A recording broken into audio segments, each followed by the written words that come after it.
Hello, my name is Emily Bodwin. I'm a restorative exercise specialist and a neuromuscular massage therapist. So this one is the kneecap release again.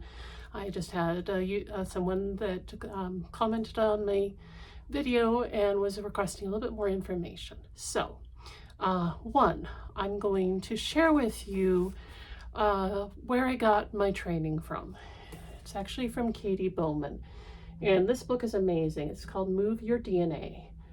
Very worth it. And in there, she actually covers the kneecap release and why it's so important. So I'm going to set that aside. I'm going to adjust my camera down on my phone. And you can do this in a wide variety of places. So I'm sitting on the edge of my chair here. Lift my skirt up.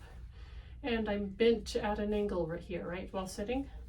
And most people have their kneecaps lifted up in the air all the time. Now, what you're going to want to do is work on releasing that kneecap. So a lot of times the knee that has the kneecap that is hardest to relax is the leg that is your dominant leg. The one that you put first into your pants, or when you start walking, it's the first leg that moves forward. So go ahead and concentrate on your dominant leg, and with it going up, work on relaxing it down. So most people have it up all the time, so I want you to engage it harder. So this muscle gets really, really tight and tense, and then relax that muscle. As you relax that muscle, the kneecap is going to drop down. And then go ahead and tighten up the muscle really tight. That kneecap races up, and then relax that muscle. So it's a lot easier to relax when you're bent at an angle.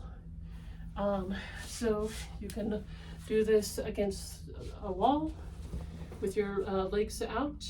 You can bend forward a little bit, hinging at the hip right here, and bring that kneecap up with tightening the muscle here and relaxing that muscle.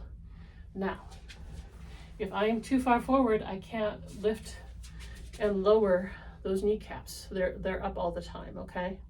So I want to back up on my heels so I can relax those quads, okay? And I can do this also by bending slightly here at the hip, so I can lift and lower and relax those quads. Now, I practice this also when I am blowing drying my hair at home, because I'm in that natural position to be able to work on relaxing these quads. So I just lift and lower them while I'm bent over at my hips. Make sure it's not your low back. Make sure it's at your actual hinging at your hips right there. Okay. So you can also do these, practice it while you're holding a shopping cart and you're just standing in line. You hold onto the handle, just back up onto your heels, and work on lifting and lowering your kneecaps. Now, this only works well if your shoes don't have an elevated heel, which most people's shoes do. So you automatically are falling forward with those, which means you have to make all sorts of different adjustments with the knees constantly bent and the hips constantly bent and all the way up the chain. So that gets a little bit further into another topic right there. But you can, there's a wide variety of different ways to add this in. When you're actually lifting weights, you don't need to worry about doing the kneecap release, other than keep one thing in mind. You want to use more of your posterior chain than the fronts of your legs when you're doing things like lifting weights. So you want to be able to engage more of the glutes and the hamstrings and the calves. So when you bend down